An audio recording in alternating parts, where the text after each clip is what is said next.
Okey, seterusnya, penyata kewangan. Apakah dia penyata kewangan? Okey, kalau kamu rujuk pada buku teks, muka surat 13, okey, kita akan tahu bahawa penyata kewangan ni adalah satu rekod di mana rekod sebuah format ataupun dalam buku akaun tu dia ada catat duit-duit yang pengiraan dan sebagainya. Itu semua maklumat dalam sebuah kewangan, dalam sebuah perniagaan. Format dia macam mana pula? Menurut format yang kita dapat, itu adalah format yang telah mengikut standard piawaian yang diselaraskan di seluruh negara, di seluruh dunia. Jadi kalau di Malaysia, yang mengawal format standard ni namakan MASB, Malaysian Accounting Standard Board, yang kita dah maklumkan, yang kita dah belajar pada kelas sebelum ini. Dan dia disediakan sama ada dalam bentuk lajur ataupun bentuk penyata. Sebenarnya tajuk ini tidak ditekankan sangat dalam bab 1, dalam modul 1 kerana dia akan lebih detail, lebih terperinci pada modul 7. Baiklah. Selain itu, apa gunanya penyata kewangan ini? Adalah untuk kita mengira untung ataupun rugi sesebuah perniagaan. So, sini ada QR code. Kalau pelajar boleh scan, boleh tengok sendirilah apakah penerangan yang lebih lanjut. Okay, akaun penyata kewangan ini terdiri daripada dua komponen, iaitu akaun perdagangan dan untung rugi, dan seterusnya penyediaan penyata kedudukan kewangan. Bila kita nak sediakan penyata kewangan ni, kita mesti ada ciri-ciri kualiti yang baik. Jadi, apakah ciri-ciri kualiti yang baik bagi sesebuah penyata kewangan? Kita ada dua, iaitu ciri kualitatif tertingkat ataupun yang kedua, ciri kualitatif asas. So, apa dia tertingkat? Apa dia asas? Bagi kualitatif tertingkat, kita ada yang pertama iaitu kebolehbandingan. So, bila kita menyediakan akaun tersebut mestilah boleh dibandingkan dengan maklumat tahun lepas. So, kalau tahun lepas punya akaun tidak begitu baik, tahun ini punya akaun, sebab kita nak untung, so kita bandingkan, so akan datang mestilah kita buat lebih baik. Kita kaji akaun kita supaya kita dapat untung yang lebih baik pada tahun akan datang. Kedua, kebolehfahaman.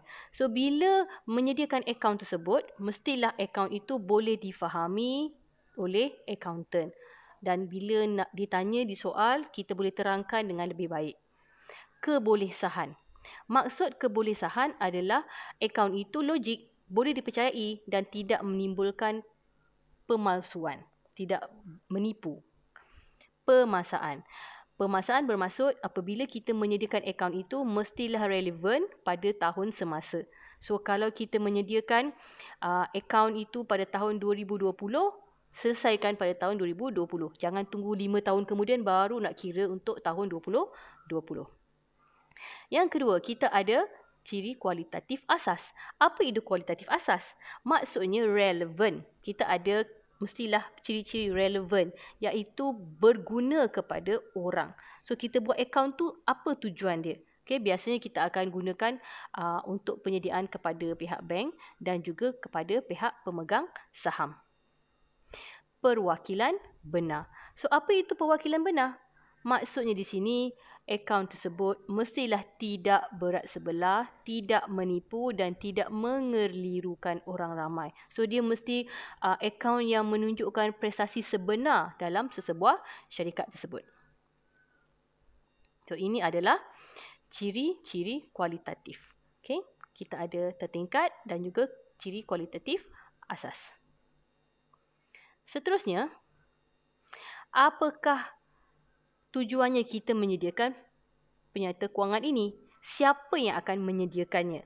Sudah pastinya orang pertama yang akan menyediakan kewangan ini adalah pemilik perniagaan itu sendiri. So, dia berniaga, dia kena tahulah kewangan dia, untung ke rugi ke, dia kena kira. Ataupun daripada pekerja sendiri, iaitu orang yang bekerja sebagai cashier, sebagai accountant, orang kerani akaun di dalam kedai dia sendiri. Seterusnya, pihak luar. Contoh pihak luar siapa?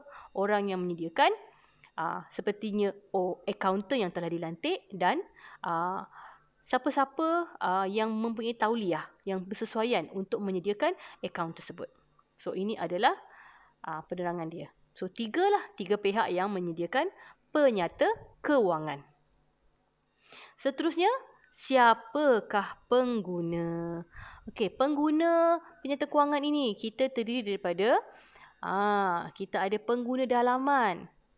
Siapa pengguna dalaman dia? Okey, pemilik sendiri. So, pemilik tadi dia menyediakan akaun, kemudian dia guna sendiri sebab dia nak kenal pasti untung ataupun rugi dalam perniagaan dia. Pihak pengurusan.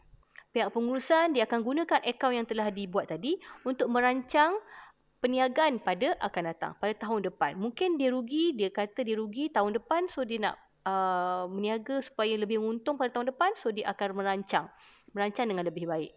Di kalangan pekerja sendiri, pekerja dia akan tahu kedudukan kewangan perniagaan. Mungkin dia kerja situ, lama-lama dia tahu kedai itu akan bankrupt. So, buat apa dia kerja lama-lama lagi kat situ? Mesti dia akan pindah. Dia akan pindah ataupun cari pekerjaan yang lebih baik. Kemudian kita ada pengguna luaran. Kalau pengguna luaran di sini, okey. Siapa pengguna luaran? Itu pihak bank.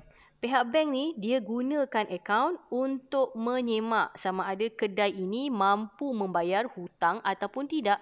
Contoh, kedai itu dia nak besarkan bisnes dia, so dia akan membuat pinjaman. Pihak bank akan memeriksa akaun dia mampu ke tak dia bayar hutang. Kalau dia tak mampu bayar hutang, kita yang kerja dekat bank pun kita tak nak bagi pinjam. Betul tak? Okey. Seterusnya adalah pembekal. So, siapa pembekal ni? Andai kata kita buka kedai runcit, kita nak beli barang, masukkan dalam kedai kita. So, kita biasanya akan berhutang dulu sebab kedai kita tak ada barang. Kita pun tak ada keuntungan lagi. Biasanya kita akan beli roti gardenia banyak-banyak, beli aiskrim satu peti besi, satu peti box untuk aiskrim dan sebagainya, beras, ikan. So, kita biasanya akan berhutang dulu. Jadi, pembekal ni dia akan kaji sama ada mampu bayar ataupun tidak. Untuk mengelakkan supaya berlakunya hutang lapuk. Apa maksud hutang lapuk di sini? Hutang yang tak akan dibayar. Siapa yang nak berniaga kalau hutang itu tidak dapat dibayar? Betul tak? Okey. Seterusnya, pihak agensi kerajaan sendiri.